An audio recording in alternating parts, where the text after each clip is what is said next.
और अब बुलेटिन में बात करेंगे सर्दी के सितम की।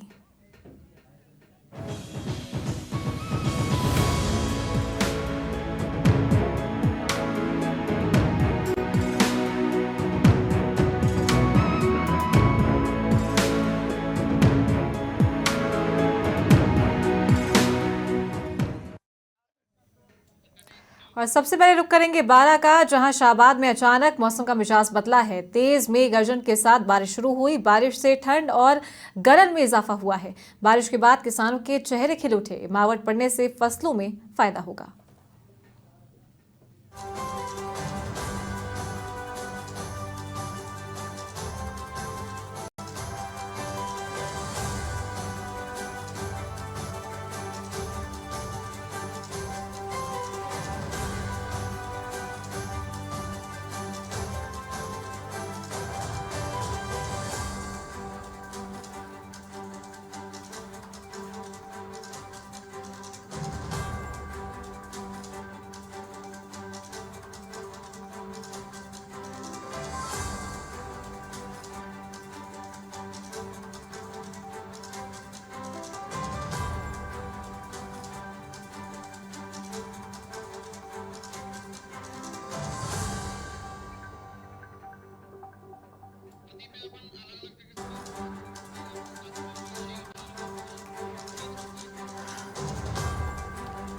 और राजस्थान के अलग अलग जिलों की तस्वीर और स्थिति के बारे में आपको जानकारी देंगे कि मौसम के क्या कुछ मिजाज हैं। सबसे पहले रुक करेंगे बारां के शाहबाद का।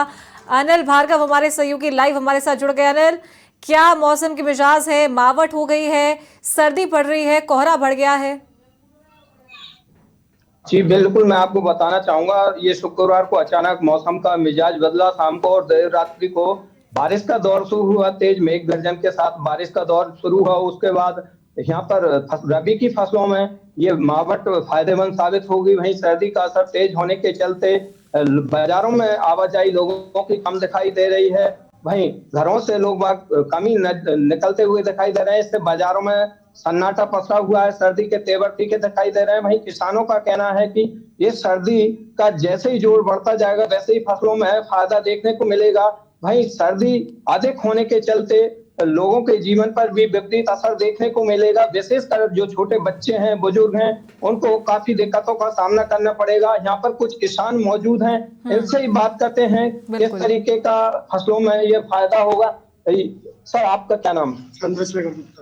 ये अभी बारिश हुई है और सर्दी का मौसम है, तो ऐसे में लोगों के स्वास्थ्य पर किस प्रकार का असर देखा जाएगा? बच्चों और बुजुर्गों को घर में रहने की सलाह है। सर्दी तेज है, ठीक है, मौसम बढ़िया। किस तरीके के आप स्वास्थ्य विभाग से जुड़े हुए हो, ऐसे में किस तरीके से लोगों को सर्दी से बचाव करना चाहिए, क्या सावधानियां बरतना चाहिए? ये वजह घर से बाहर न निकले, जरूरी काम है तो ही निकले। अभी 2 4 5 दिन जब तक सर्दी चल रही है। और भी किस तरीके की सावधानी बरतना चाहिए? बुजुर्गों को इससे सावधानी लेनी चाहिए। अभी ये बारिश पड़ी है और बारिश से फसलों को क्या ये जीवन दान मिला है या अमृत के समान ये मावठ साबित होगी फसलों के लिए, क्या कहना चाहो? शुक्रवार को हुई बारिश से रबी की फसल के लिए बहुत फायदा हुआ है, जिसमें गेहूं, चना, सरसों के में ये बारिश का पानी पड़ने से बहुत फायदा हुआ है। तो बारिश कहीं ना कहीं ये फायदेमंद साबित हो रही है फसलों को? बिल्कुल हुई है। अभी बारिश का मौसम यहाँ पर तो शाम से बना हुआ है शुक्रवार से, तो इसको लेकर आप क्या कहना चाहोगे? जोरदार बारिश हुई है, मैं देखने से आ रहा हूँ तो सरसों जो है आड़ी पड़ गई, पक गई जो।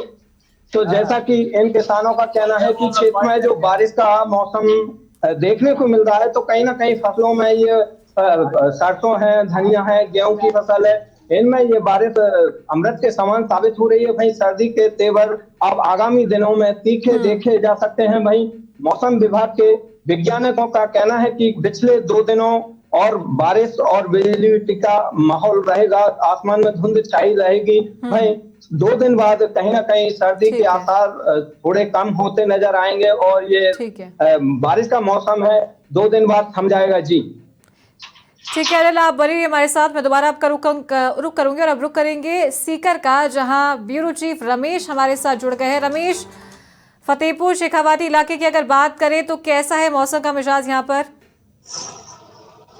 बिल्कुल, शेखावटी में अगर मौसम के मिजाज की बात करें तो कल भी सूर्य भगवान के दर्शन नहीं हुए थे और पूरा शेखावटी इलाका है वो कोहरे की चादर में अभी भी लिपटा हुआ है। अभी भी सूर्य भगवान के दर्शन यहाँ शेखावटी में नहीं हुए। और बरसात की अगर बात करें तो परसों रात से जो कई इलाकों में बरसात हुई थी, लेकिन कल दिन भर शेखावटी के सभी इलाकों में अच्छी बरसात हुई है। जिले भर की अगर बात करें तो करीब 64 mm पूरे जिले में औसत बरसात है वो यहाँ दर्ज की गई। सबसे ज्यादा बरसात नीमका थाना जिले में हुई है और सबसे कम अगर कहीं बरसात की बात करें तो वो लोसल इलाके में हुई है। लेकिन ये बरसात है वो कहीं न कहीं फसलों के लिए एक अमृत का समान काम करेगी और निश्चित रूप से कहा जा सकता है कि ये मावठ होना बहुत जरूरी था। चना जो और सरसों की जो फसल अभी किसानों ने अपने खेतों में उगाई है उसके लिए कह सकते हैं कि एक अमृत होगी और दोबारा किसानों को अगर लगातार बारिश होती है तो पानी की आवश्यकता भी नहीं पड़ेगी। नाइट्रोजन लगातार बढ़ती जा रही है और उससे किसानों के चेहरे हैं वो खिले हुए हैं। लेकिन सबसे बड़ी बात यह कि ये ऐसी जो अब मौसम होगा उसमें कहीं न कहीं बीमारियां भी अपना घर करेगी और बीमारी में सबसे बड़ी बात है छोटे बच्चे और जो बुजुर्ग लोग हैं उनको ऐसे मौसम से बचना होगा। अस्पतालों में मरीजों की जो है संख्या वो भी लगातार बढ़ती जा रही है। सर्दी जुकाम और अस्थमा जैसे मरीज हैं उनको विशेषकर ध्यान रखना पड़ेगा। ठीक है रमेश, आप बने रहिए हमारे साथ, मैं दोबारा आपका रुख करूंगी। और अब सिरोही चलते हैं, अनिल रावल हमारे संवाददाता लाइव हमारे साथ जुड़ गए हैं। अनिल, माउंट आबू सिरोही सबसे ठंडा इलाका माना जाता है पूरे राजस्थान का, पूरे प्रदेश का। किस तरीके से यहाँ पर सर्दी पड़ रही है, मावठ का क्या कुछ असर देखने को मिल रहा है? देखिए जरूर, लगातार सिरोही और माउंट आबू में तापमान में उतार चढ़ाव देखना रहा है। कल जहाँ न्यूनतम तापमान 11 डिग्री था जो आज 5 डिग्री 6 डिग्री पर आ गया है।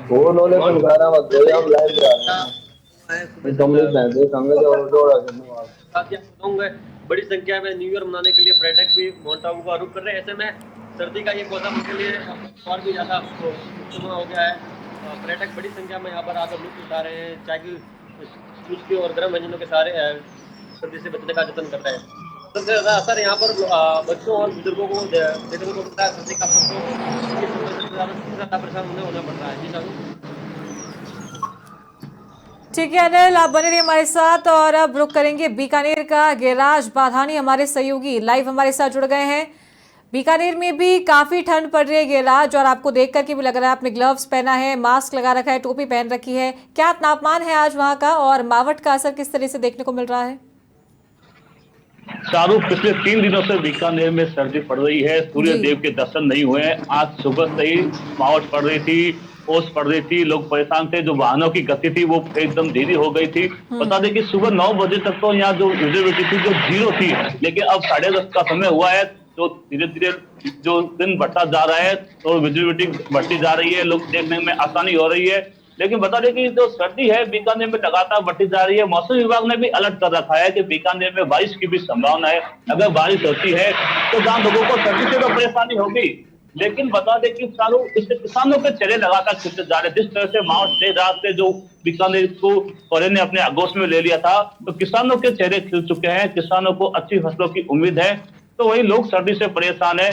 दूसरी तरफ बता दें कि जो मौसम विभाग ने भी अलर्ट किया था, तो वही दूसरी ओर स्वास्थ्य विभाग भी अलर्ट हो चुका है, क्योंकि अब सर्दी बढ़ी है तो सर्दी से जो बीमारियां बढ़ने वाली है उसको लेकर भी स्वास्थ्य विभाग पूरी तरह से अलर्ट है। जी शाहरुख। ठीक है गिरिराज, और अब रुक करेंगे टोंक का। हमारे सहयोगी मनीष शर्मा लाइव हमारे साथ जुड़ गए। मनीष, टोंक में आज क्या तापमान है और क्या हाल है मौसम के फिलहाल? जी चारू, बिल्कुल बता दूं मैं कल आपको। कल रात से ही बारिश का दौर जो है वो लगातार टोंक जिले में जारी है और लगातार मावठ आने से किसानों के चेहरे खिल चुके हैं। लेकिन कहीं ना कहीं किसानों के ऊपर चिंता की लकीरें भी साफ दिखाई दे रही है, क्योंकि कहीं ना कहीं इस ठंड से पाला पड़ने की पूरी संभावनाएं हैं। चारों में आपको बता दूं, ठंड इतनी जबरदस्त है, कोहरे का असर इतनी जबरदस्त है कि विजिबिलिटी जो है वो बिल्कुल कम हो चुकी है। राष्ट्रीय राजमार्ग पर जो वाहन है वो दिन में ही हेडलाइट जलाकर चल रहे हैं। इसके अलावा जो रेलवे लाइन है वहां पर भी जो रेलें हैं काफी देरी से चल रही है। मैं इस वक्त खड़ा हूँ रेलवे स्टेशन के बाहर, जहां आप देख सकते हैं कि बिल्कुल सुनसान है। कोहरे की वजह से लोग अपनी यात्रा को अवॉइड कर रहे हैं, क्योंकि यात्रा करने में काफी परेशानी का सामना करना पड़ रहा है। इसके अलावा मैं बता दूं आपको, कल जो है रात्रि में जो बारिश हुई थी उसके बाद से शहरी क्षेत्र सहित ग्रामीण क्षेत्रों में भी कई बार बिजली गिरने की सूचना मिली है, ऐसी सूचना है। इसके अलावा मैं बता दूं कि निवाई, टोंक, देवली, उनियारा, मालपुरा में चारों तरफ ही मावठ का दौर जो है वो लगातार जारी है। मेरे साथ कुछ लोग भी हैं, इनसे बात करने की कोशिश करेंगे।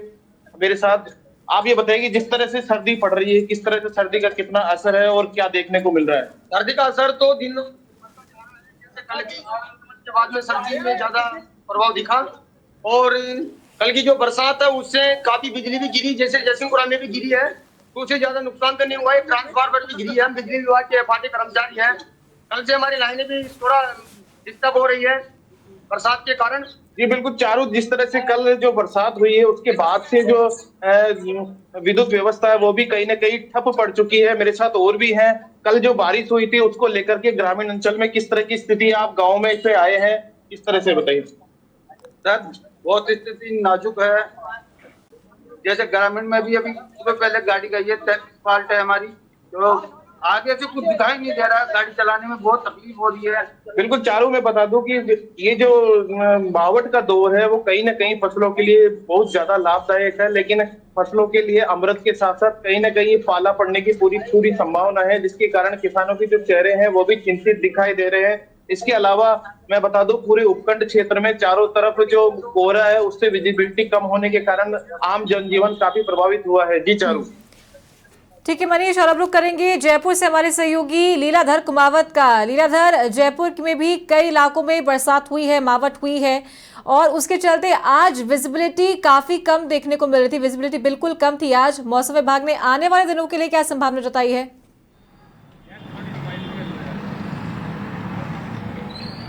जी बिल्कुल चारू, बताना चाहूँगा सर्दी का सितम, सर्दी का कहर जयपुर शहर में देखने को मिल रहा है, और जयपुर शहर में कोहरा देखा जा रहा है। विजिबिलिटी वास्तव में बिल्कुल आपने कहा विजिबिलिटी बहुत कम देखी जा रही है। और जहाँ तक बात की जाए जयपुर शहर के आसपास के इलाके की बात की जाए, अभी मैं विधानसभा के पास पे खड़ा हूँ जनपद पे, आप देख सकते हैं यहाँ पर जो विजिबिलिटी है कोहरे का असर देखा जा रहा है कि अभी सुबह के 10:30 लगभग का टाइम हो गया, 10:30 से अधिक का टाइम हो गया, लेकिन आप देख सकते हैं कि विजिबिलिटी का असर है, वाहन चालकों को खासी मशक्कत का सामना करना पड़ रहा है। और जहां तक हम बात की जाती है पूरे प्रदेश की बात की, और जो मौसम विभाग की ओर से ऑरेंज अलर्ट जारी किया है, जिसमें जयपुर, दौसा, भरतपुर, धौलपुर, करौली, सवाई माधोपुर, बूंदी, बारा और कोटा ऐसे जिले हैं जहां पर मेघ गर्जन वज्रपात के साथ कहीं हल्की मध्यम वर्षा और ओलावृष्टि होने की संभावना है। साथ ही मौसम विभाग की ओर से येलो अलर्ट भी जारी किया गया है, जिसमें अलवर, झुंझुनू, चूरू, सीकर, झालावाड़, चित्तौड़गढ़ ऐसे जिले जब मेघ गर्जन वज्रपात के साथ कहीं हल्की वर्षा होने की संभावना है। तो ऐसे में देखा जा रहा है जयपुर शहर के अंदर आप जो है जो कोहरे का असर देखा जा रहा है। हालांकि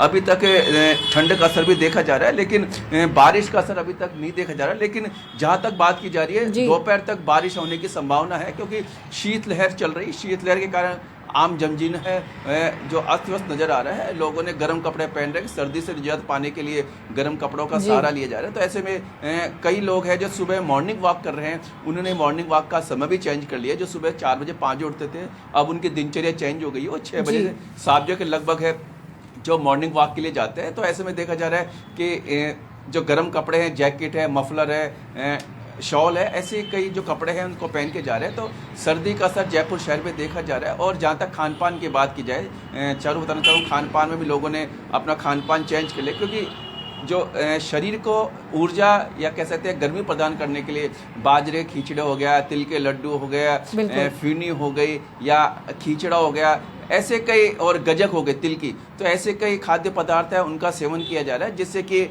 सर्दी का असर कम हो। और तो ऐसे में जयपुर शहर के अंदर सर्दी और कोहरे का असर देखा जा रहा है। जी चारू। ठीक है लीलाधर, बहुत शुक्रिया आपका और तमाम हमारे सहयोगी सभी का मौसम के ये हाल बताने के लिए। राजस्थान के अलग अलग जिलों की तस्वीर आपके साथ साझा की। मावठ होने के बाद जो मौजूदा हालात हैं वो क्या बने हुए हैं और क्या तापमान बना हुआ है।